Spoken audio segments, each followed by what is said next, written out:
যাদের যাদের ছাদ বাগান আছে তারা অবশ্যই জানবেন যে সবজি তোলার কোনো সময়সীমা নেই। আমরা যখন পারি, যখন দরকার হয় সবজিগুলো তুলে নিয়ে চলে যাই।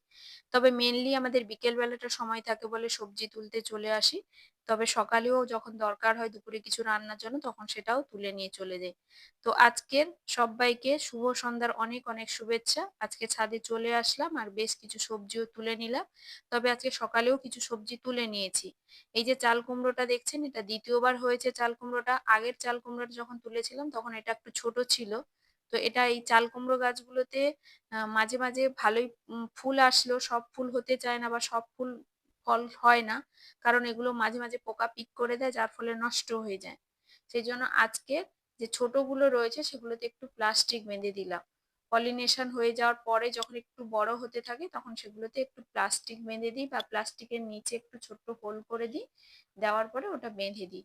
না হলে হচ্ছে পোকা পিক করে দিয়ে গেলে নষ্ট হয়ে যায়। এই চাল কুমড়োর পাশাপাশি আরো কিছু সবজি ছিল সেগুলো তুলে নিয়েছিলাম। সকালে ছাদ থেকে কিছু পুঁই শাকও তুলে নিয়েছিলাম, বেগুনও তুলে নিয়েছিলাম।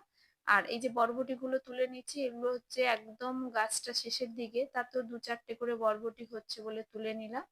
বেশ কিছুদিন বরবটি হওয়ার পরে গাছগুলোতে আর ফুল এখন নেই। তো বরবটি, বেগুন, চাল কুমড়ো সব মিলিয়ে বেশ ভালো রকমই আমাদের দুপুরেও রান্না হয়েছে। আর এটা তো বিকেল বেলা তুলে নিলাম। চলে গেছিলাম লেবু গাছগুলোর দিকে।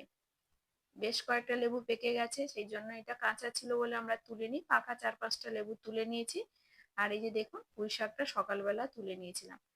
কেমন লাগলো ভিডিওটি অবশ্যই জানাবেন।